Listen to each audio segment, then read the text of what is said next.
Hello बच्चों, नमस्कार, जय श्री कृष्ण, राधे राधे। कैसे सब? आई होप आप सब अच्छे से होंगे, मस्ती से पढ़ाई कर रहे होंगे। आज का वीडियो काफ़ी इंपॉर्टेंट होने वाला है। बहुत सारे बच्चों से मिलता हूँ, बहुत सारे बच्चों के मैसेज भी आते हैं कि सर इनइक्वालिटी जैसे चैप्टर्स या इनइक्वालिटी से रिलेटेड जो सवाल होते हैं ना, बंच ऑफ प्रॉब्लम्स उसमें अप्रोच नहीं समझ में आता कि किस तरीके से हमें स्टार्ट करना है ना? तो आज की वीडियो में हम कुल मिला के बहुत सारे क्वेश्चंस को आपको करके दिखाएंगे जो अभी तक कहीं ना कहीं एग्जामिनेशंस में आए हुए हैं, सो दैट कि आपको एक अप्रोच बिल्डिंग का थोड़ा सा पता चले कि भाई इस तरह के सवालों को कैसे टैकल किया जाता है, राइट? हम बेसिक से ही देखने वाले हैं, हर चीज़ के बारे में बात करने वाले हैं।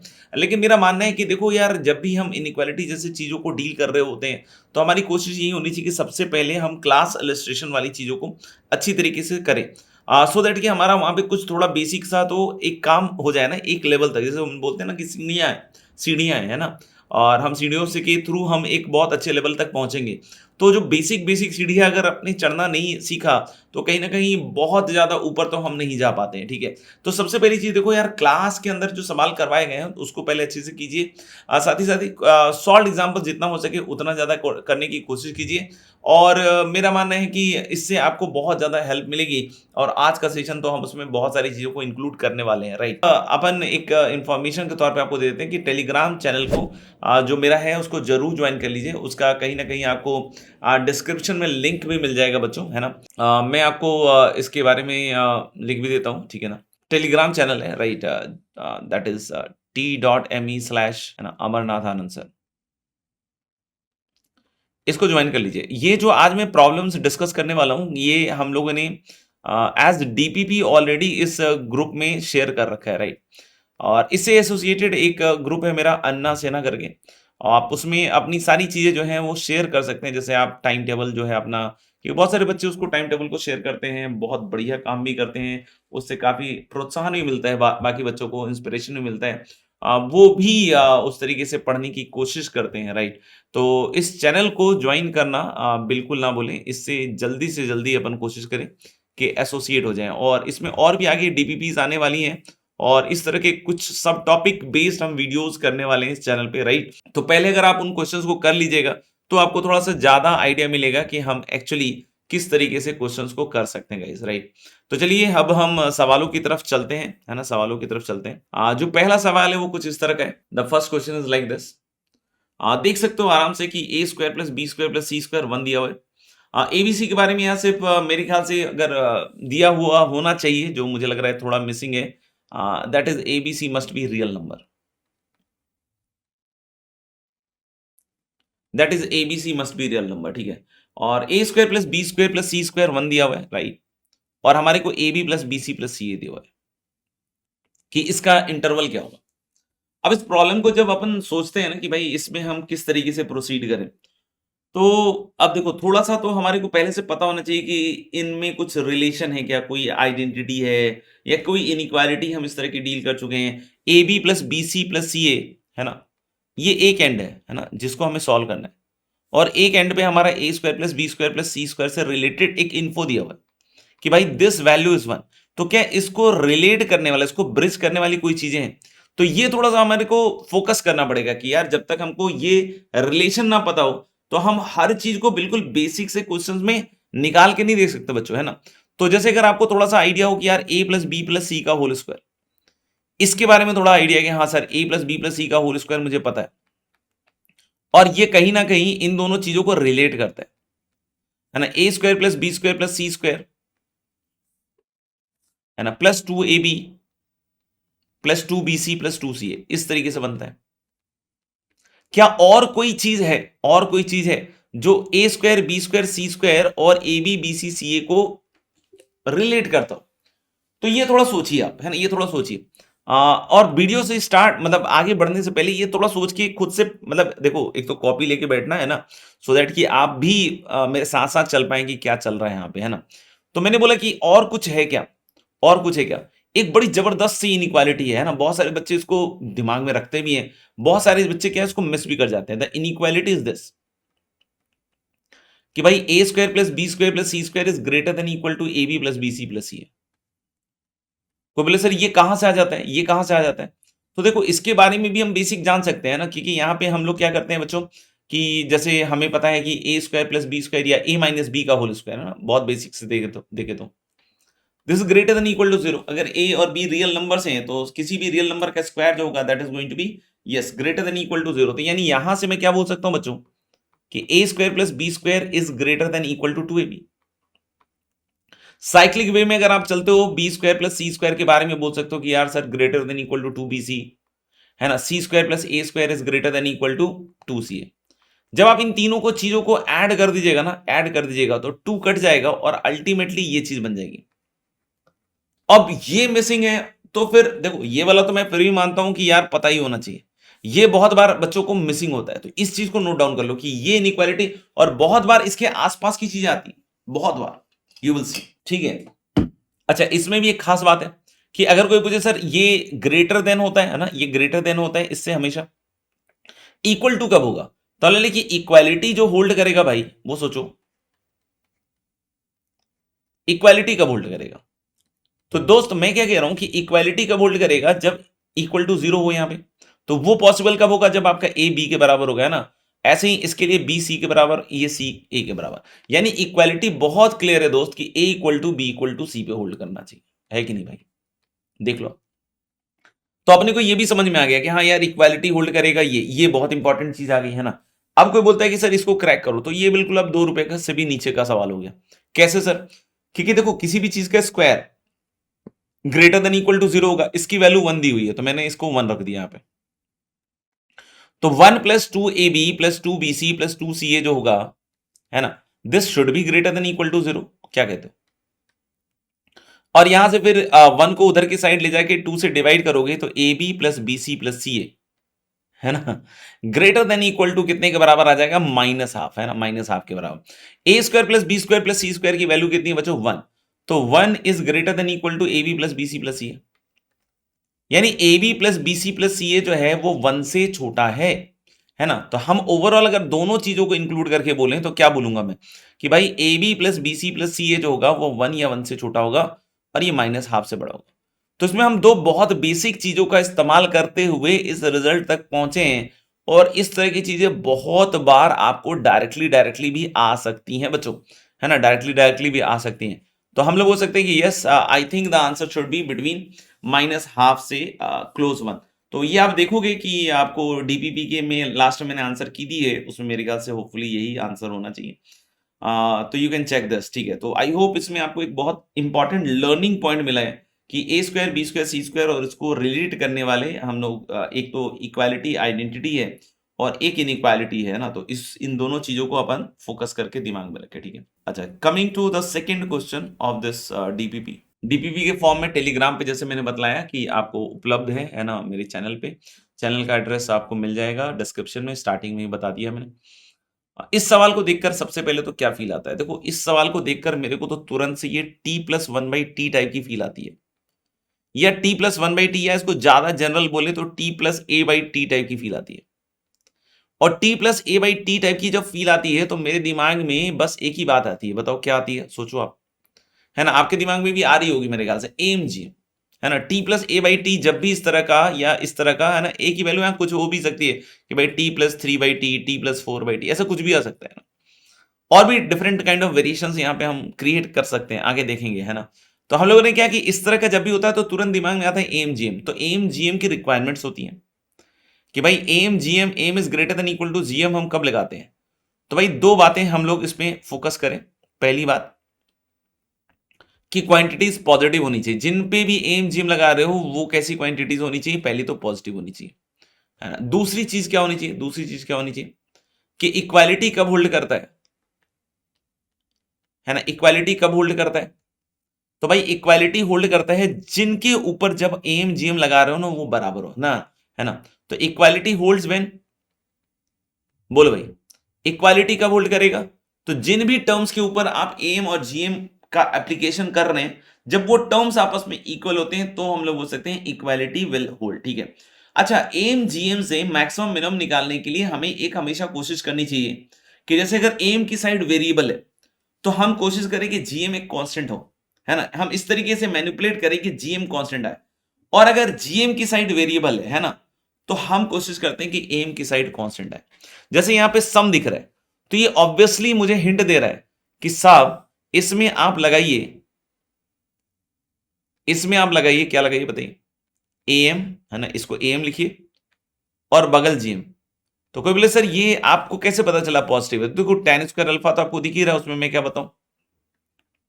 और root under X square plus X, square root हमेशा एक पॉजिटिव क्वांटिटी होती है ना। तो ये थॉट मेरे को तुरंत से इसमें स्मार्टली, इसमें तुरंत से क्लिक इसलिए भी कर रहा है क्योंकि हम इस तरह की चीजों को देख पा रहे हैं, है ना। और यहां से ग्रेटर देन इक्वल टू अगर लिखेंगे आप, तो यू विल डेफिनेटली सी कि यार इसका जो प्रोडक्ट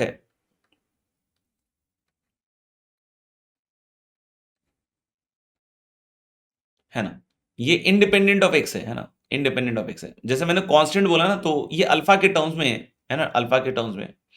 तो हम लोग यहां से सीधा सीधा बोल सकते हैं कि root under X square plus X है ना, plus tan square alpha upon 2, sorry tan square alpha upon root under X square plus X is greater than equal to 2। वैसे तो मॉड tan अल्फा आएगा, है ना, आपको पता ही होगा, root under T square is what, है ना, mod T.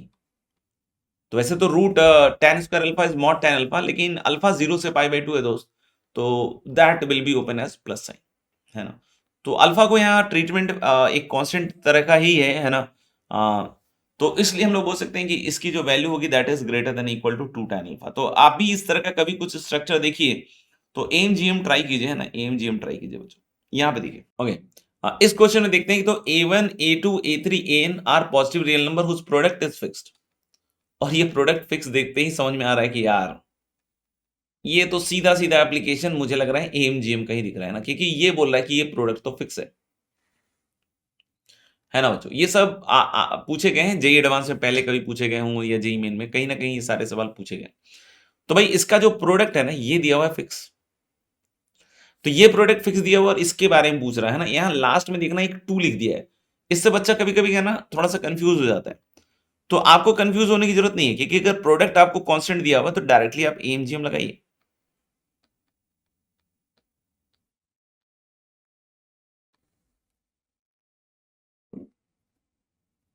Total number of terms is N and this is greater than equal to,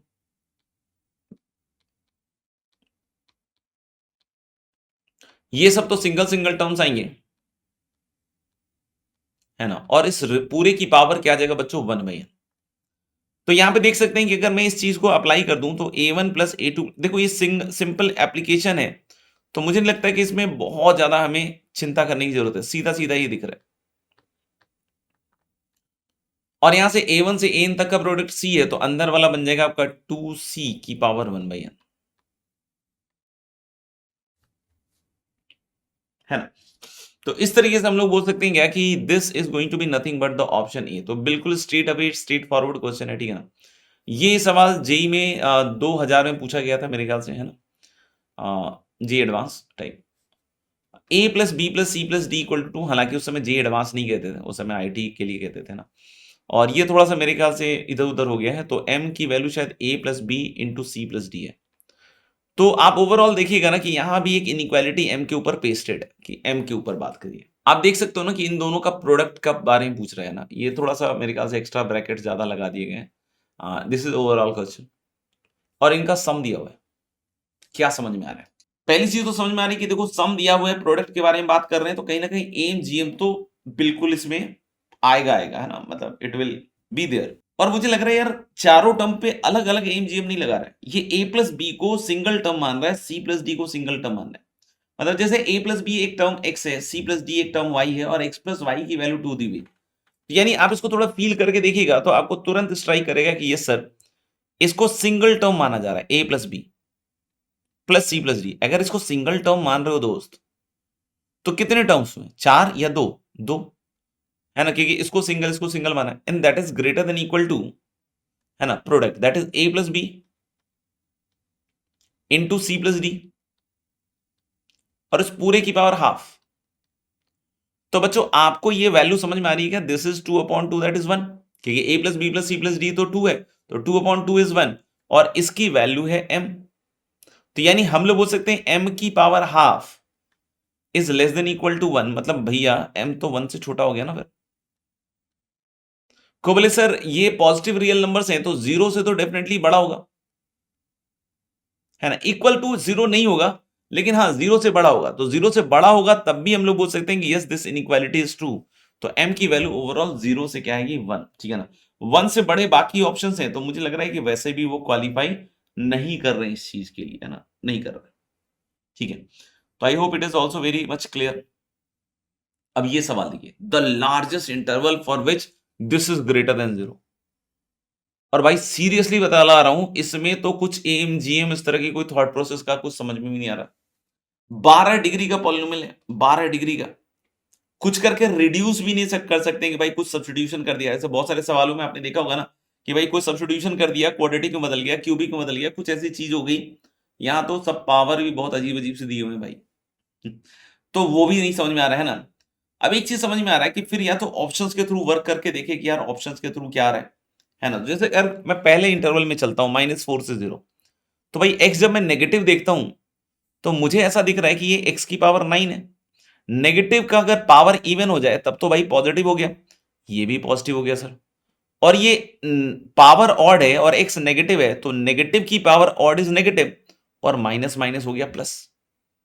और यहां पे भी देख सकते हो कि ये भी नेगेटिव है, तो माइनस माइनस क्या हो गया प्लस। तो यानी मुझे लग रहा है यार एक्स कुछ भी नेगेटिव हो, इसका मतलब ये क्वांटिटी तो ग्रेटर देन 0 हो ही जाएगी। तो यानी सबसे पहले तो मुझे यही समझ में आ रहा है कि अगर मैं एक्स को लेस देन 0 लूं या 0 भी ले लूं, तब भी मैं बोल सकता हूं कि ये पॉजिटिव है ना। एक्स की पावर 9 नेगेटिव और माइनस माइनस क्या हो जाएगा पॉजिटिव।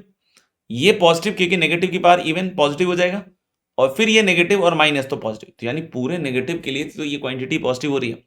और ऑप्शन वाइज देखो तो यार इस ऑप्शन में तो लार्जेस्ट इंटरवल नहीं आ रहा है ना, ये इंटरवल भी लार्जेस्ट तो नहीं दिखा रहा, और ये तो पॉजिटिव की तरफ इशारा कर रहा है, और ये तो बोल रहा है पूरा का पूरा है, यानी मुझे माइनस इंफिनिटी से इंफिनिटी सबके लिए देखना पड़ेगा। तो मैं I am very much sure कि नेगेटिव के लिए तो सब सही है। अगर मैं सोचूं एक्स ग्रेटर देन 1 के लिए क्या हो रहा होगा, है ना, पॉजिटिव पे सोचना चाहिए ना हमें। तो देखो ग्रेटर देन 1 पे तो मैं खटाखट बतला दूंगा, जैसे अगर एक्स 1 या 1 से बड़ा है तो कौन बड़ा है, जितना बड़ा पावर है ना, जितना बड़ा पावर है ना, सोचना है ना, उतनी बड़ी क्वांटिटी। एक्स अगर 1 से बड़ा है तो एक्स की पावर 12 एक्स की पावर 9 से बड़ा होगा। यानी कि इसका सिंपल मतलब है भाई कि एक्स की पावर 12 माइनस एक्स की power 9 greater than equal to 0 हो गया। मतलब ये quantity guys greater than equal to 0 है, ये quantity greater than equal to 0 है। और ऐसे ही इसको भी सोच लो आप, ग्रेटर देन इक्वल टू 0 और प्लस 1 कर दिया तो डेफिनेटली ग्रेटर देन 0 है। यानी X less than equal to 0 के लिए भी ये ट्रू है, X greater than equal to 1 के लिए भी ट्रू है। बस एक ही इंटरवल बच गया मेरे भाई, 0 से 1। 0 से 1 आते ही हमारा ऑप्शन डी हो जाएगा। तो 0 से 1 में भी मेरे को तो ऐसा दिख रहा है कि ऐसा हो जाएगा, लेकिन देखने का चश्मा थोड़ा बदलना पड़ेगा। इसको ऐसे लिखो, एक्स की पावर 12 है ना, एक्स की पावर 12 लिखो और इन दोनों को इकट्ठा करके देखो। तो इन दोनों को इकट्ठा करके देखोगे तो क्या मिलेगा, एक्स की पावर 4 माइनस एक्स की पावर 9 और प्लस 1 माइनस एक्स। देखो एक्स 1 से बड़ा के लिए अलग खेल है कि जितना बड़ा पावर उतनी बड़ी क्वांटिटी, लेकिन जब 0 से 1 लेते हो आप एक्स को, तो जितना बड़ा पावर उतनी छोटी क्वांटिटी हो जाएगी। क्योंकि 0 से 1 के बीच का कोई भी नंबर लेके देखो, जैसे तुम हाफ लेकर देखो, हाफ के पावर्स बढ़ाते जाओ, हाफ का स्क्वायर, हाफ का क्यूब, हाफ की पावर 4, वो जो वैल्यू आती जाएगी ना वो हाफ से कम होती जाएगी। तो भाई मेरे को एक चीज समझाओ कि भाई एक्स की पावर 4 और एक्स की पावर 9 में कौन बड़ा है। तो सर जिसका पावर बड़ा वो छोटा, यानी एक्स की पावर 4 बड़ा है। तो यानी यहां समझ में आ रहा है कि देखो 0 से 1 में ही पॉजिटिव है, और एक्स की पावर 4 एक्स की पावर 9 से बड़ा है ना। और देखो x अगर 0 से 1 है तो 1 माइनस एक्स भी पॉजिटिव है, तो ये भी पॉजिटिव ये भी पॉजिटिव। तो भाई मजा ही आ गया, है ना। इसमें भी ग्रेटर देन 0 आ रहा है, तो यानी कि yes the answer is going to be D Delhi. तो बहुत ही शानदार सवाल है, और इसका बहुत अलग अलग तरह का एप्लीकेशन हो सकता है। जैसे कोई बोल दे कि भाई सर डोमेन का सवाल पूछ दिया, और पूछे भी जाते हैं, जैसे कोई बोल देगा कि what is the domain of this function, है ना, sorry, what is the domain of the function. जैसे डोमेन में लिख दे क्या कि F X equal to this root under X की पावर 12 माइनस एक्स की पावर 9 प्लस एक्स की पावर 4 माइनस एक्स की power minus X plus 1। Domain बताओ इसका। अब फिर से डोमेन बताओगे तो अंदर वाली क्वांटिटी को तुम ग्रेटर देन इक्वल टू 0 के लिए ट्राई करोगे, और फिर से तुमको यही सब काम करके देखना पड़ेगा कि भाई ये चीज आ रही है ना। ऐसा भी हो सकता है कि भाई आपको इंक्रीजिंग के बारे में पूछ दे, जैसे मैं एक बना के दिखाता हूं आपको। हाँ, एक फंक्शन ले लेता हूं,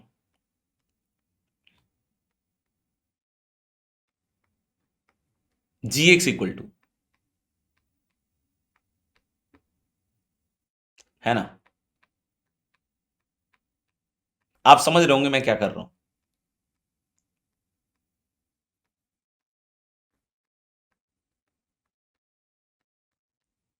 ये बच्चों मैंने एक फंक्शन ले लिया और मैंने पूछा कि भाई ये कहां इंक्रीज कर रहा है कहां डिक्रीज कर रहा है ना? ये मैंने एक फंक्शन ले लिया और मैं पूछ रहा हूं कि ये कहां इंक्रीज कर रहा है कहां डिक्रीज कर रहा है, इंटरवल ऑफ मोनोटोनोसिटी। तो बच्चों अगर मैं इंटरवल ऑफ मोनोटोनोसिटी के बारे में बात करूंगा तो आप देख सकते हो कि ये जो फंक्शन है इसका डेरिवेटिव निकालते ही आपको ये मिलेगा और ये ऑलवेज पॉजिटिव है।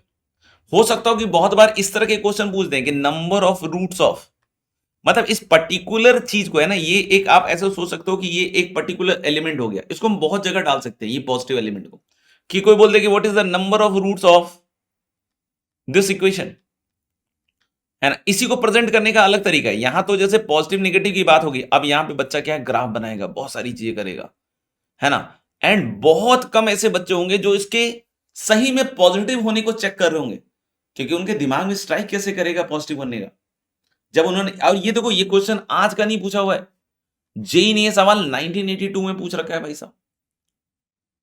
लेवल देखो भाई साहब। तो हम लोग समझ रहे हैं, तो इस तरह की बहुत सारी चीजें आती रहती है ना?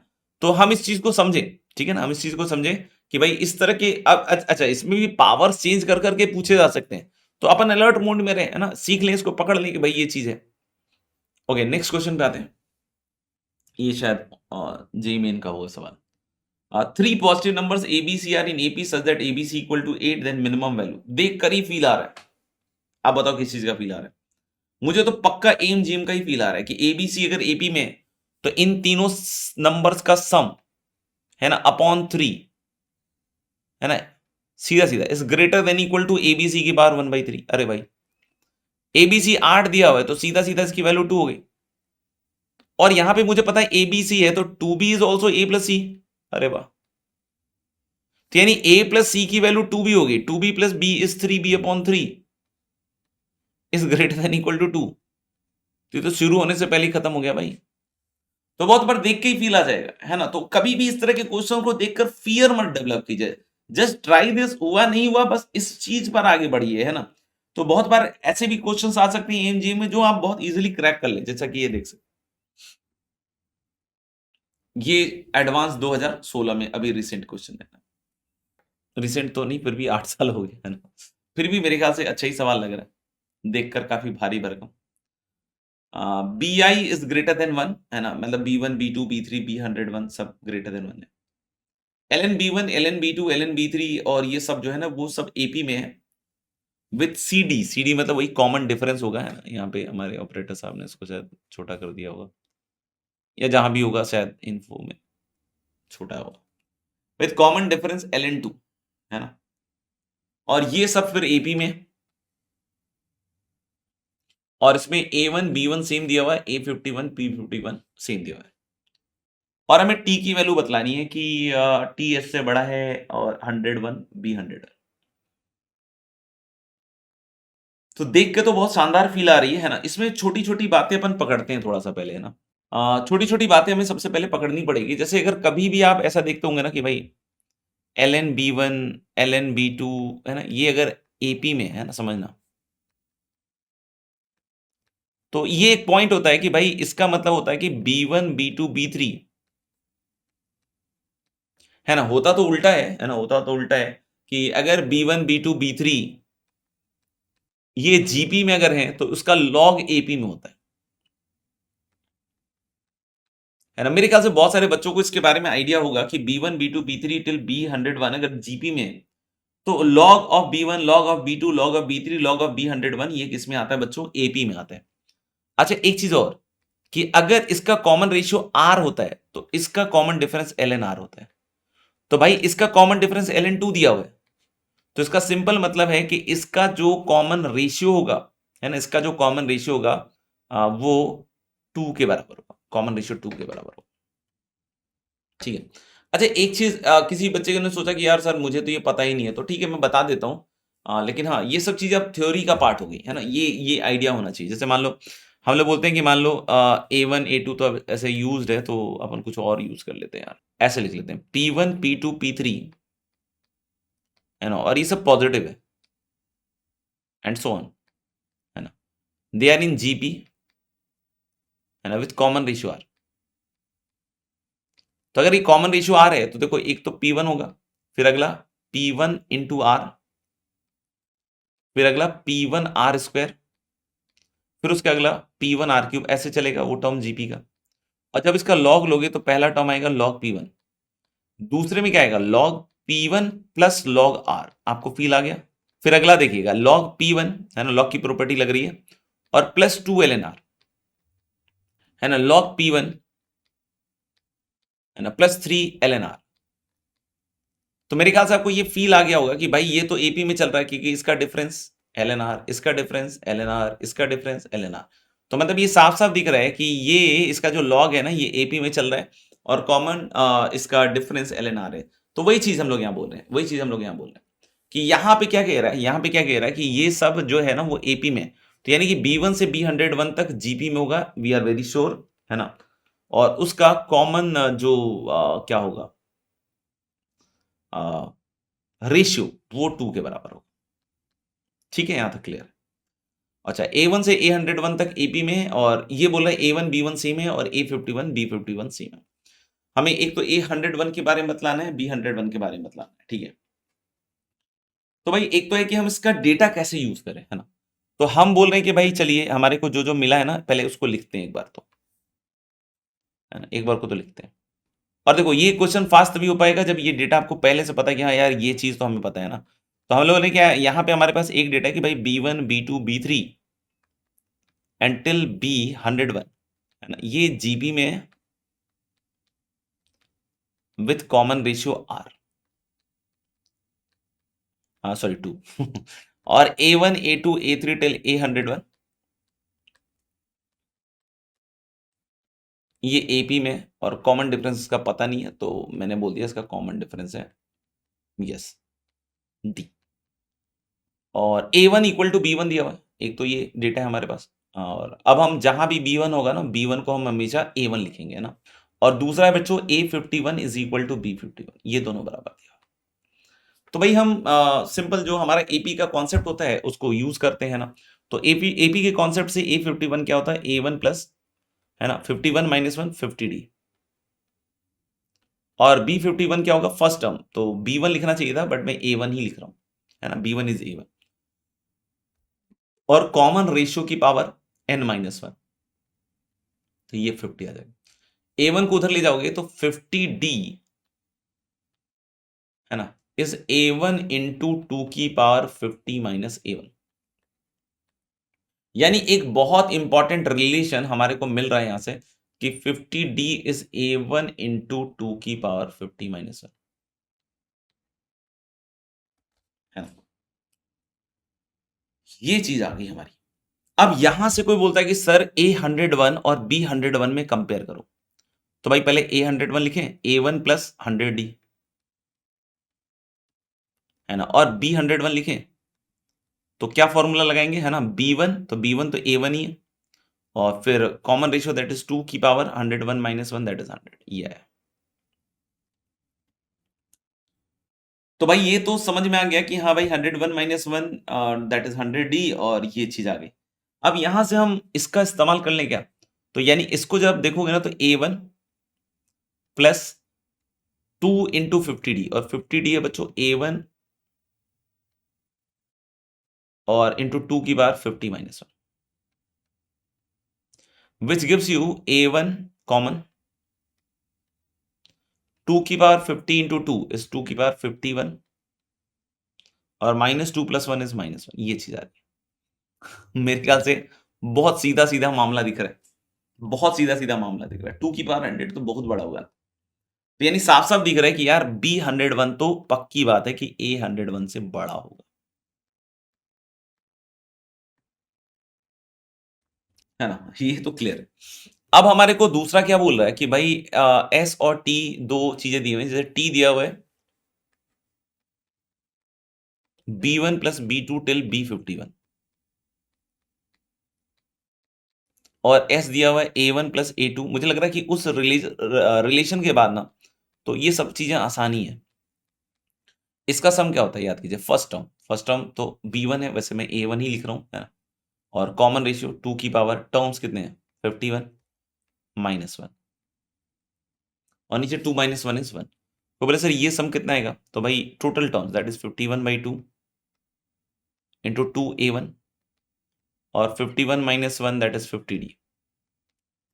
तो भाई 51/2 इधर तो आ गया और 2A1 और 50D वहां से उठाओ, तो A1 इंटू 2 की पावर 50 - 1। तो फिर से A1 बाहर आएगा तो 51/2 इंटू A1, है ना। और मुझे लग रहा है कि देखो बच्चों यहाँ आ रही है 2 की पावर 50 + 1। अब यहां से देखकर हमें एनालाइज करके बतलाना है कि कौन बड़ा है ना। ऐसे तो साफ साफ मुझे दिख रहा है कि ये बड़ा ही दिख रहा है मुझे, तो A1 इक्वल टू हो जाएगा, है ना, इसको अंदर भेज दो, तो 51 इंटू 2 की पावर 49 और प्लस 51/2 ऐसा कुछ। और यहां देखो, यहां तो मुझे क्या दिख रहा है A1 इंटू 4 इंटू 2 की पावर 49 - 1। तो भाई ये 4 टाइम्स 2 की पावर 49 है, ये 51 टाइम्स 2 की पावर 49 है, और प्लस ऐड ही हो रहा है और ये माइनस हो रहा है, यानी इसका सिंपल मतलब कि एस टी से बड़ा होगा। तो भाई दो चीजें समझ में आ रही है कि एक तो एस टी से बड़ा होगा, है ना, ये ऑप्शन देखना पड़ेगा हमें, और दूसरा B101 A101 से बड़ा हो, है ना, B101 A101 से बड़ा हो। तो एस टी से बड़ा होगा, है ना, एस टी से बड़ा होगा और B101 A101 से बड़ा होगा, मतलब बी ऑप्शन। क्या इसको हम कोई और तरीके से भी सोच सकते हैं क्या, can can we think something different in this, है ना, can we think something different in this, do we have any method 2 here. तो देखो अब ये जो मेथड 2 है ना, ये काफी डीप नॉलेज है, तो मेरे ख्याल से क्रैक होता है इस तरह की, है ना, और थोड़ा पकड़ना पड़ता है। जैसे आप इस चीज को फील कीजिएगा तो A1, है ना, ये शायद थोड़ा गलत लिख दिया गया है, भगवान जाने कैसे, है ना, जैसे A1 A2 A3, है ना, ऐसे करके टिल A51 है ना, और फिर ऐसे मान लो A52 से लेकर ऐसे आप मान लो A101 तक, ये सब AP में, और ऐसे ही B1 B2 B3 till B51 then B52 ऐसे करके,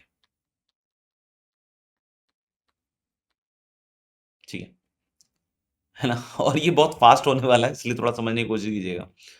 हमारे को पता है कि भैया ये वाला और ये वाला टर्म तो सेम है,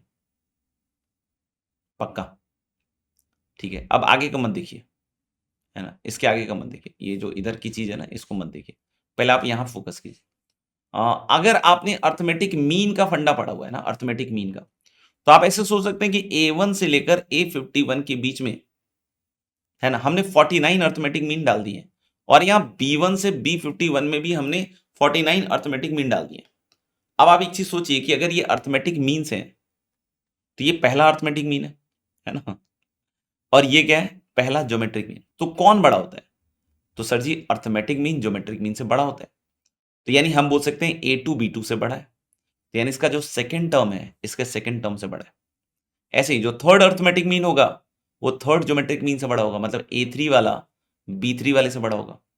और ऐसे ही इसका आ, जो भी ये है 49th होगा शायद, मुझे लग रहा है, सॉरी, तो ये भी इससे बड़ा होगा, तो यानी A50 भी B49 से बड़ा होगा, और ये दोनों तो बराबर है, B1 is A1 and B51 is A51। तो भाई इसके जितने बीच के टर्म्स हैं, है ना, वो सब इससे अगर बड़े हैं और एंड वाले दोनों बराबर हैं, तो of course S is greater than T, खेल खत्म, एस ग्रेटर देन टी होना पड़ेगा, AM greater than GM use हो गया, ठीक है। अब ऐसे ही अगर कोई बोले, है ना, अगर ऐसे ही कोई बोले, अब सुनना कि सर ये वाला कैसे आएगा 101 B101, तो भाई आप देखो अगर ये एपी में है तो ये वाले टर्म्स भी एपी में होंगे, सोचो, है ना, क्योंकि बीच में हमने 49 स्किप किया है, और ऐसे ये वाले भी जीपी में होंगे, सोचो। यानी हम यहां से क्या कंक्लूड कर सकते हैं कि भैया A1 A51 और A101 मस्ट बी एपी, है ना। जैसे अगर मान लो कि हमारे को कोई बोलता है ना A1 A2 A3 A4 A5 AP में, तो मैं बोल सकता हूँ A1 A3 A5 भी तो AP में है ना। अगर कोई बोले कि ये GP में है तो हम ये भी तो बोल सकते हैं ना A1 A3 और A5 भी GP में है, क्योंकि इसका जो डिवाइड करोगे तो R स्क्वायर मिलेगा, इसको भी डिवाइड करोगे तो R स्क्वायर मिलेगा, सिंपल सी बात है। यानी कि हम लोग बोल सकते हैं कि B1 B51 और B101 भी, यस ये GP में, और ये दोनों टर्म स्टार्टिंग वाले बराबर है, तो ऑफ कोर्स जीपी का जो टर्म होगा इसकी जो वैल्यू आएगी है ना वो इससे बड़ी आ जाएगी। अगर आपको इसको देखना भी है तो आप ऐसे भी देख सकते हैं, मान लीजिए कि दो टर्म है ए और बी, है ना, स्टार्टिंग के दो टर्म्स है ना, ये इसके बराबर ये इसके बराबर है। अब जो थर्ड टर्म है, मान लो ये एपी में ए बी थर्ड टर्म है, मान लो क्या लिखोगे आप, तो इसका कॉमन डिफरेंस है बी माइनस ए, और एपी में थर्ड टर्म लिखूंगा मैं, क्या लिखूंगा बताओ, बी माइनस ए ऐड करके टू बी माइनस ए, है ना। इसी तरीके से इसका थर्ड टर्म, तो ये अगर ये जीपी में ले रहे हैं तो ये बी बाई ए है तो बी स्क्वायर बाई ए, तो कौन बड़ा होगा, तो ये इससे बड़ा होगा। कैसे सर, क्योंकि आप इसको करके देखो, b square by a is greater than two b minus a, cross multiply करोगे तो b square is greater than two a b minus a square, और ये तो हमें पता ही है ना कि a square plus b square greater than two a b होता है। तो यानी हम लोग बोल सकते हैं डेफिनेटली ये वाला टर्म इससे बड़ा होगा, यानी कि हम लोग B101 A101 से बड़ा है। तो ये हमारे लिए बिल्कुल शॉर्ट और सिंपल सॉल्यूशन हो जाएगा अगर हमें थोड़ा एम जीएम एपी जीपी का इन डेप्थ नॉलेज है। जरूर लिखकर बताइएगा टाइम टू स्टैम्प के साथ कि ये आपको मेथड कैसा लगा बच्चों। अगले सवाल पे चलते हैं बच्चों, है ना, अगले सवाल पे चलते हैं। अगला सवाल कह रहा है कि least value of K for which this is are in AP consecutive terms of AP. तो हमें पता है कि अगर एबीसी एपी में होता है तो क्या बोलते हैं, है ना, two b equal to a plus c, जो पहला कंडीशन है ना वही समझ में आ रहा है ना कि अभी वही लगाते हैं। तो two b equal to a plus c मतलब के बाई टू का twice is k equal to this, और यहां फिर से क्या आपको वो वाला स्ट्रक्चर दिख रहा है T plus one by T type का, सोचो। तो हम लोग कि यहां से देखो फोर कॉमन आ जाएगा, फोर की पावर वन प्लस एक्स, और ये तो दिस इज फोर की power x upon one by four की power x, t plus one by t है फिर से, है ना, और ये 16 की पावर एक्स और प्लस वन अपॉन 16 की पावर एक्स, ये भी t plus one by t है। तो भाई t plus one by t अगर आप एम जी एम पे फोकस कीजिएगा, है ना, पॉजिटिव के लिए, तो greater than equal to two होता है ना फॉर टी पॉजिटिव, और इक्वल टू टू कब आता है, जब टी की वैल्यू बच्चों वन के बराबर है कि नहीं। तो यानी हम लोग बोल सकते हैं कि ये भी दो से बड़ा होगा और ये भी दो से बड़ा होगा, और ये इक्वल टू टू कब होगा, जब x इक्वल टू जीरो होगा, और ये भी इक्वल टू टू कब होगा, जब x इक्वल टू जीरो होगा। तो यानी सिंपल है कि चार दूनी आठ प्लस दो यानी कि दस से है ना, इसकी वैल्यू एक्चुअली एम जी एम लगा के लिखेंगे तो ग्रेटर देन इक्वल टू 10 आ जाएगी, बिल्कुल सिंपल। तो ये मेरे ख्याल से अभी 2024 का ही सवाल लग रहा है, ये तो है ना, जी मेन का लग रहा है, ये 23 का है। इस तरह का सवाल भी आपको करवाया जाता है कि सम कांस्टेंट दे देता है और आपको ये चीज के बारे में पूछता है कि भाई ये कि मिनिमम मैक्सिमम जो भी है ना, मैक्सिमम शायद पूछता है जनरली, है ना, मैक्सिमम ही लिखा हुआ है।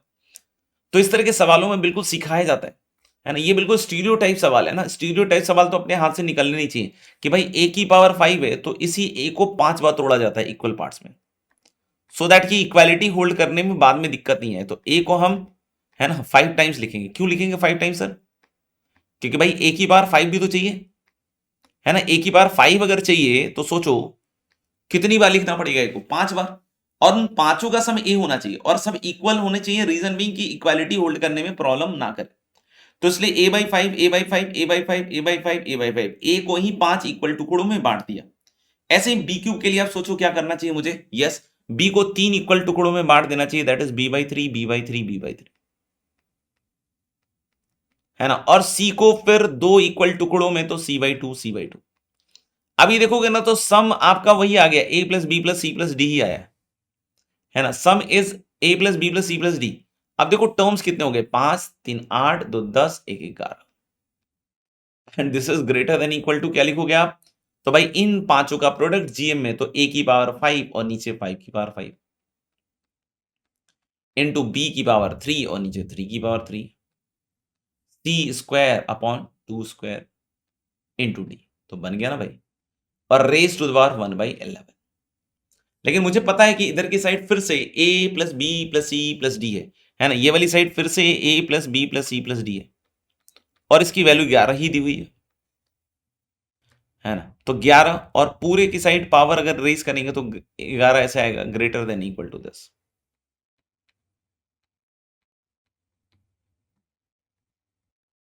है ना। जो भी वैल्यू है नीचे वो लिख लो।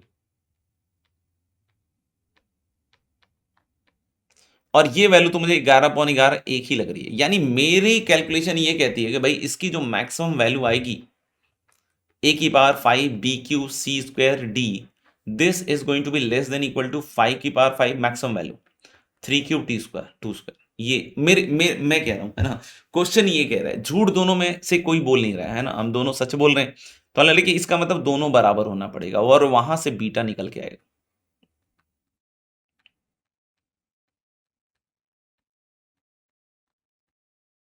ठीक है, ठीक है। तो एक 2 तो कट जाएगा मुझे लग रहा है। 18 दूनी 36, 7 और 5। हाँ, और 3 से भी कट रहा है लगता है। 3 छक 18, 3 दूनी 6, 3 पंजे 15। तो यहाँ 3 स्क्वायर मतलब 9 बच जाएगा। और ये इससे कटेगा ना तो 5 की बार 4 ले डूबेगा, तो यहाँ से एक 5 बच जाएगा। तो मुझे लग रहा है कि बीटा की वैल्यू 5 दूनी 10 गुने 9 90 90 आ रही है बच्चों। आगरा ऑप्शन। ये भी मुझे लग रहा है कि 2022 में शायद जेई मेन का ही होगा ये। तो फिर अब 5x² 2 प्लस अल्फा एक्स की पावर 5 की मिनिमम वैल्यू दी है। इसको देखकर भी आपको क्या वही फील आ रहा है जो अभी मेरे को फील आ रहा था? देखो डिफरेंशिएट करके भी कर सकते हैं, ऐसा नहीं कि डिफरेंशिएट करके नहीं कर सकते हैं ना, डिफरेंशिएट करके भी कर सकते हैं। बट ये देखिए 5 टाइम्स एक्स स्क्वायर अगर लिखते हैं हम तो एक्स की पावर 10 होगा, और इसको फिर एक्स की पावर 10 नीचे बनाने के लिए 2 बार लिखना पड़ेगा। तो मैंने जैसा भी थोड़ी देर पहले बताया था कि एक साइड हम कांस्टेंट करने वाले होंगे। तो जैसे x² 2 को कितनी बार लिखूं? 5 बार। सर 5 बार लिखने से क्या होगा? एक्स की पावर 10 बनेगा, है ना। आप सोचो। और ऐसे ही एक्स की पावर 5 वाले को 2 बार लिखना पड़ेगा ताकि एक्स की पावर 10 नीचे ही बने और वो कट जाए आपस में। तो इसको भी 2 बार में तोड़ोगे तो अल्फा 2/x की पावर 5 और अल्फा अपॉन 2x की पावर 5, है ना, होल अपॉन। आप देखो 5 और प्लस 2 7, है ना, 7 ग्रेटर देन इक्वल टू सबका प्रोडक्ट लिखोगे तो x² एक्स की पावर 10 और नीचे 2 की पावर 5। फिर इधर बेटा अल्फा स्क्वायर और नीचे ये 2 स्क्वायर भी आएगा और x की पावर 10 भी आएगा। देखो x कट गया, ये मेरा मेन फंडा था, है ना, इस तरीके से तोड़ने का। और आपको भी ऐसे ही सोचना पड़ेगा, है ना, ऐसे ही अपने आप को इंस्पायर करना पड़ेगा सोचने के लिए। और टोटल टर्म इज 7, तो ये खत्म। ठीक है, तो यानी x की पावर 10 गया। तो यानी अगर मैं इसके बारे में सोचूं तो ये तो फिर से एफ एक्स ही हो गया ना, fx/7। तो F X is greater than equal to 7 into, है ना, और यहां बनेगा अल्फा स्क्वायर अपॉन 2 की पावर 7 की होल पावर 1/7। मतलब मेरे हिसाब से तो उसका मैक्सिमम आ रहा है 7/2 इंटू अल्फा की पावर 2/7। और क्वेश्चन कह रहा है 14। झूठ फिर से हम दोनों में से कोई नहीं बोल रहा है। तो ये 2 टाइम्स और अल्फा की वैल्यू हो जाएगी 2 इंटू 2 2 स्क्वायर, यानी 4 की पावर 7/2। तो दैट इज 2 की power 7 I think, and that is going to be 100। ठीक है, तो मेरे ख्याल से ये भी काफी इजी एम जीएम टाइप का क्वेश्चन था, है ना। अब इस सवाल को देखकर लग तो इक्वेशन रहा है, लेकिन यार इसमें परफेक्ट स्क्वायर्स की बड़ी अच्छी फील आ रही है। कैन यू सी कि एक परफेक्ट स्क्वायर है ना, अगर आप ध्यान से देखो तो ये 225 यानी कि 15a का होल स्क्वायर है, प्लस ये 9b स्क्वायर देखो ना यार, ये भी परफेक्ट स्क्वायर की फील दे रहा है, 3b का स्क्वायर। अभी तक समझ में नहीं आ रहा, लेकिन लग रहा है कि यार परफेक्ट स्क्वायर टाइप की चीजें बन रही है। 5c स्क्वायर मतलब मेरे ख्याल से 5c 25c स्क्वायर को लिख सकते हो इस तरीके से। माइनस माइनस आप यहां देख रहा 25 × 3 75ac। तो मुझे ऐसा लग रहा है कि यार इन दोनों का ही तो प्रोडक्ट है 15a × 5c, है ना। और ये देखो 15 × 3 45ab, तो यार ये भी तो 45ab है ना माइनस में, तो 15a × 3b। और ये देखिए 15bc है, तो मुझे लग रहा है कि यार इनका भी प्रोडक्ट तो वही आ रहा है। तो ये देखो बन गया ना बढ़िया चीज। को बोले इस बढ़िया चीज की करना क्या है सर, बढ़िया चीज का करना क्या है? तो भाई पहले तो ये समझ में आ रहा है ना, पहले तो ये समझ में आ रहा है कि इसका मतलब अगर मैं इसको एक्स वाई जेड मानूं तो X square plus Y square plus Z square minus X Y Z minus Z X 0 है। अरे वाह, ये अभी तो पहले वाले सवाल में ऐसा ही कुछ तो देखा था सर। पहले वाले सवाल में बेटा देखा था हमने कि x square plus Y square plus Z square is greater than equal to x Y plus Y Z plus Z X, यही था। और मैंने बतलाया था कि इक्वालिटी कब होल्ड करता है, इक्वालिटी जब होल्ड करता है जब x equal to y equal to z, है ना, एबीसी में बतलाया था। अब ये एक्स वाई जेड मिली थी। तो भाई हमें पता है कि इक्वालिटी होल्ड करता है ना, इक्वालिटी होल्ड करता है when x equal to y equal to z. तो भाई यहाँ पे इक्वालिटी ही तो है। इसका मतलब क्या है, इसका मतलब ये है कि x square plus Y square plus Z square equal to x Y plus Y Z plus Z x ही तो आ रहा है। तो यानी कि sir x equal to y equal to z होगा। अच्छा sir, x equal to y equal to z, तो एक्स था कौन, 15 equal to 3b equal to 5c, ये चीज मिली है ना, ये चीज मिली। अब हम अगर मान लो कि a को मान लो k ले लेते हैं, तो यानी कि यहां से अगर हम देखें तो 3b इज 15k और b इज 5k। और सिमिलरली c को देख लो, तो यहां k रखोगे तो 3k आ जाएगा। तो अब ये बोल रहा है एबीसी आर इन जीपी, तो एबीसी जीपी तो b square is a c है ही नहीं, 25k square is equal to 3k square होगा नहीं, तो ये तो खत्म हो गया। B c a are in GP तो c square equal to a b, वो भी नहीं दिख रहा।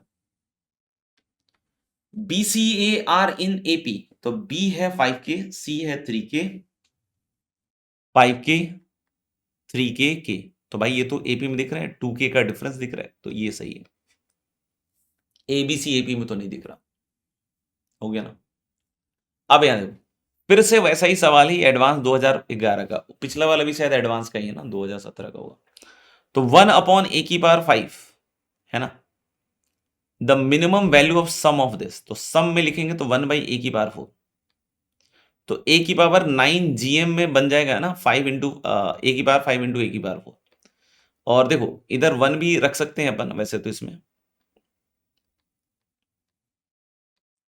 और जीएम में इधर 18 बनेगा प्रोडक्ट में, और यहां तो 9 बना है, तो ए की पावर 9 और चाहिए ना, तो ये चीज एक है।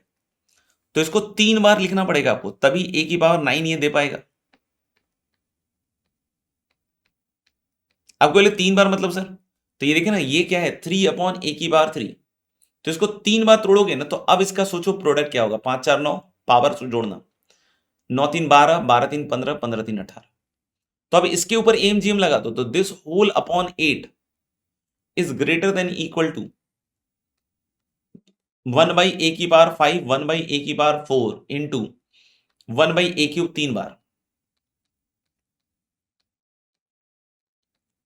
इंटू 1 इंटू ए की पावर 8 इंटू ए की power 10 whole raise to the power, है ना, कितना होगा बोलो, 1 की पावर 8।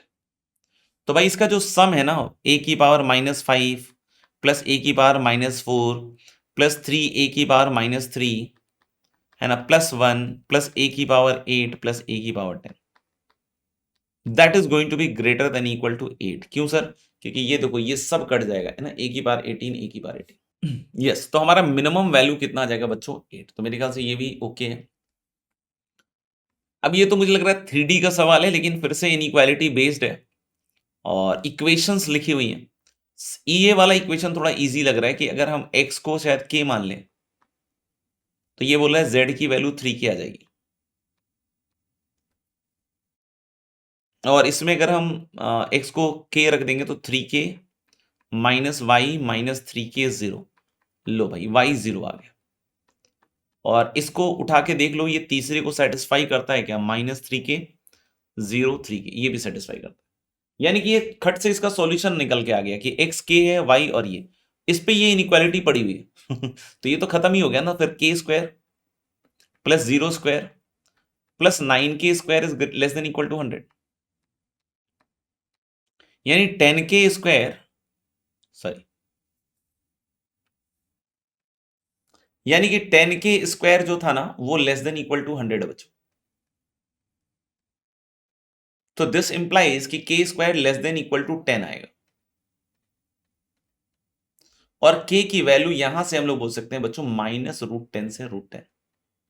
लेकिन हमारे को इनिशियल पार्ट में बोल रहा है जो एक्स वाई जेड मिलने चाहिए ना हमें, वो इंटीजर कोऑर्डिनेट्स मिलने चाहिए, है ना, इंटीजर कोऑर्डिनेट्स। तो हमें के की इंटीजर वैल्यू ही लेनी पड़ेगी सो दैट ये इंटीजर मिले।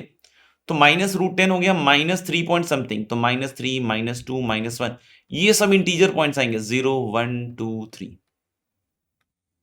ठीक है, √10 भी 3 पॉइंट समथिंग होता है, यानी के की ये वैल्यूज के कोरस्पॉन्डिंग हमारे पास इंटीजर कोऑर्डिनेट्स वाले सॉल्यूशन मिल जाएंगे। ठीक है, तो टोटल ऐसे कितने पॉइंट्स हैं, 7 पॉइंट्स, है ना। तो ये बहुत ही बेसिक सवाल है ना, और ये भी मुझे लगता है एडवांस 2009 में आया है। अभी देखिए एडवांस 2020 का देखने में बहुत ही खतरनाक सवाल है। अब यहां पे जरा ध्यान से देखिए, आपको तुरंत क्लिक करेगा कि भाई ये चीज है सर, तो प्रोडक्ट में तो इसका पावर आ जाता है, और उसका पावर का सम दिया हुआ नहीं। तो सीधा सीधा समझ में आ रहा है ना कि भाई 3 की पावर y1 प्लस 3 की पावर y2, वहां पे थोड़ा गलती हो गया है ना, पीडीएफ में देख लीजिएगा, है ना, whole upon 3 is greater than equal to इन तीनों का प्रोडक्ट।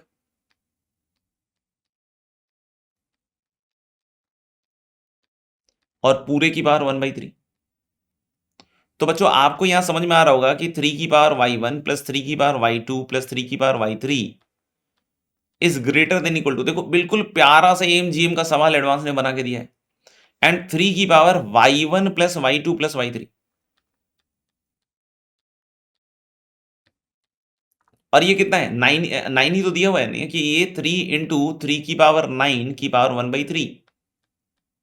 तो मुझे लग रहा है यार इसकी वैल्यू 3 इंटू 3³ आएगी, यानी 3 की पावर 4, दैट इज 81 आ रहा है, 81 आ रहा है। तो बोले m is the minimum possible value of this, तो यानी कि m की वैल्यू क्या आ गई भाई, log ऑफ 81/3, क्योंकि अंदर वाले का 81 है मिनिमम, तो अंदर वाले का 81 है, तो यानी m की वैल्यू मेरे भाई आ गई 3 की पावर, है ना, 3 की पावर 4 हो गया, 81 तो 4 आ गया स्मॉल m।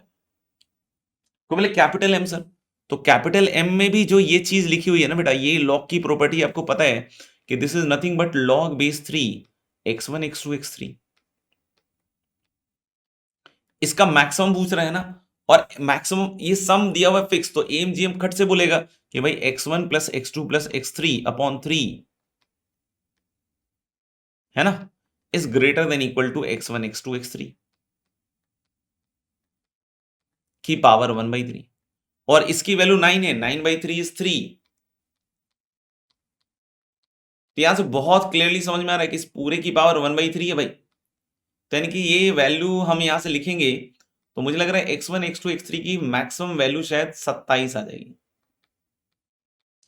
आई थिंक 3 का क्यूब हो जाएगा ना, 3 का क्यूब इज 27, यानी कि इसमें log 27/3 मैक्सिमम आ रहा है,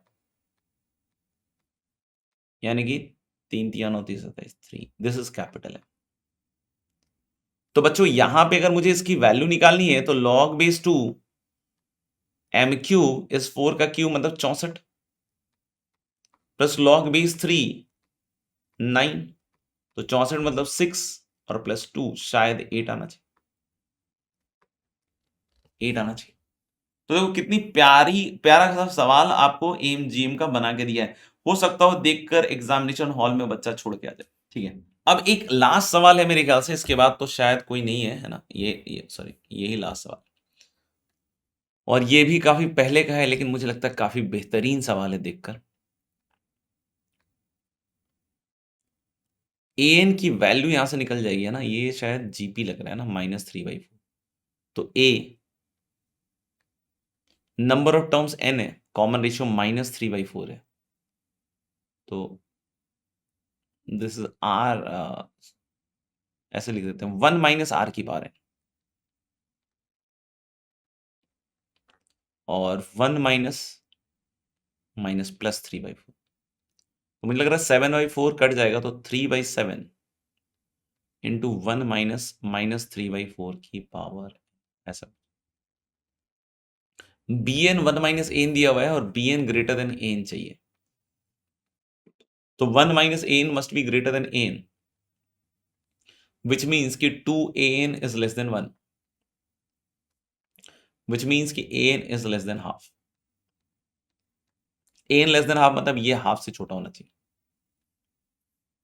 तो बच्चों इसको इधर भेज देंगे तो 1 माइनस माइनस 3/4 की power n is less then 7/6। और इसको इधर ले जाओगे, इसको इधर लाओगे, है ना, तो I think you are getting this inequality कि -3/4 की power n is greater than -1/6। This should be true for all n greater than equal to n not. तो हमें लीस्ट n नॉट बतलाना है जिस पे, है ना, जिस पे, ध्यान सुनना, ये स्टेटमेंट बड़ा इंपॉर्टेंट है कि जिस पे जैसे n नॉट की वैल्यू मान लो कि हमारी आई 2, मान लो ऐसा सपोज कर लेते हैं, तो भाई n greater than equal to 2 के लिए भी ट्रू हो, मतलब 2 के लिए तो ट्रू हो, 3 4 5 6 सबके लिए ट्रू हो, फिर उसके आगे तभी n नॉट 2 होगा। तो ये बड़ी कमाल की चीज पूछी है ना, इसको समझने में ही बहुत सारे बच्चे गलती कर देते हैं। जैसे मान लो n की वैल्यू तुमने 1 ली, तो 1 ली तो ये तो माइनस ऑफ 3/4 इज 0.75, है ना, और इसकी वैल्यू अगर आप देखोगे तो माइनस ऑफ 0. ऐसा कुछ वैल्यू आ रही है ना, 1.166, है ना। चाहे तो हम लॉग भी लगा सकते हैं ना, नॉट अ प्रॉब्लम। लॉग में थोड़ा सा हमें देखना पड़ेगा, माइनस माइनस साइन का थोड़ा सा देखना पड़ेगा कि उसको कैसे टैकल करना होगा।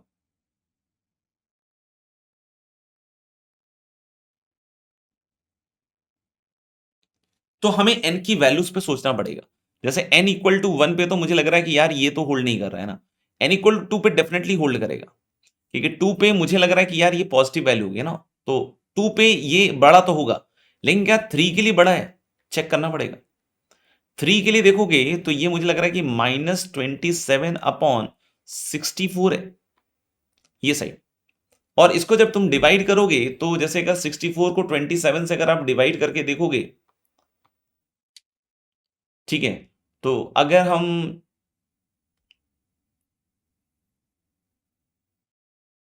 4, है ना, तो मुझे लग रहा है कि यार ये अप्रोक्सीमेटली -0.4 के आसपास आएगी, यानी कि होल्ड नहीं करेगा, क्योंकि -0.4 जो है वो -1.166 से बड़ा नहीं है, तो यानी कि n नॉट 2 नहीं होगा। फिर जब तुम 4 पे आओगे तो 4 पे तो डेफिनेटली होल्ड करेगा, क्योंकि इधर की साइड पॉजिटिव इधर नेगेटिव। लेकिन जैसे तुम 5 पे आओगे, दिस विल बिकम -243 अपॉन 4 की पावर 5 इज 1024। तो जब तुम इसको डिवाइड करोगे ना 1024, है ना, यहाँ वैसे तो जीरो मैंने डाल दिया है तो पॉइंट तो आ जाएगा, ठीक है, तो 1024 और ये 243, तो फिर से हम लोग बोलेंगे कि डेसिमल के साथ चलेगा गेम, है ना, तो जीरो वाली चीज पे ये कितना आ जाएगा, 2। हाँ, तो हम लोग बोले कि ये वाली वैल्यू जो है ना करीब करीब मुझे लग रहा है -0.2 करके कुछ आएगी, तो फिर से -0.2 इससे बड़ा तो नहीं होगा, यानी 4 भी अपना n नॉट नहीं हो सकता है। फिर अपने पास n इक्वल टू 6 पे होल्ड करेगा, and if will look for 7, I think ये काम कर जाएगा। तो अल्टीमेटली इस केस में n नॉट की जो वैल्यू आएगी ना वो 6 के बराबर आएगी। बाकी 7 पे भी आपको चेक करना पड़ेगा, है ना, यानी कि इसको 9 से मल्टीप्लाई करना पड़ेगा और इसको 16 से मल्टीप्लाई करना पड़ेगा, और एक बार और इसको थोड़ा डिवाइड करके देखना पड़ेगा। तो आई होप ये सेशन आपको बहुत अच्छा समझ में आया होगा, है ना, और बता सकते हैं लिखकर कि क्या आपको लगा और कैसे आपको फील आया इस सेशन के बारे में, और नेक्स्ट सब टॉपिक कोई आप बता सकते हैं, सजेस्ट कर सकते हैं। बाकी अगर उसमें अगर ज़्यादा बच्चों की राय होगी कोई पर्टिकुलर सब टॉपिक के लिए, तो हम उसको सेलेक्ट कर सकते हैं, उसके जो कुछ क्वेश्चंस हैं वो आपको डेफिनेटली करके दिखा सकते हैं। तो I am thinking about doing at max 10 episodes on this and on different सब टॉपिक्स, जिसमें बच्चे मेनली स्ट्रगल करते हैं, राइट। पूरा टॉपिक नहीं कि मतलब ऐसा, जैसे जैसे एक मैं फॉर एग्जांपल जैसे इनइक्वालिटी सजेस्ट किया, जैसे हो सकता है लेबनिज, है ना, definite integral as a limit of sum, इस तरह के टॉपिक्स हो सकते हैं ना, सब टॉपिक्स हो सकते हैं, तो उस पे अपन क्वेश्चंस अपन 8-10 जो भी है कर सकते हैं, ठीक है ना। तो आप मेरे को टॉपिक सजेस्ट कर सकते हो कि भाई किस टॉपिक पे हम अगला वीडियो बनाएं, है ना, और अगर ज़्यादातर बच्चों की वो राय होगी तो बहुत अच्छी बात है, और अगर वीडियो आपको अच्छा लगा होगा तो डेफिनेटली इसको शेयर भी करना, लाइक भी कमेंट करना, और कमेंट करना तो बिल्कुल भी नहीं भूलना है ना। तो थैंक यू वेरी मच, है ना, मिलते हैं अगले वीडियो में, बाय बाय, टेक केयर।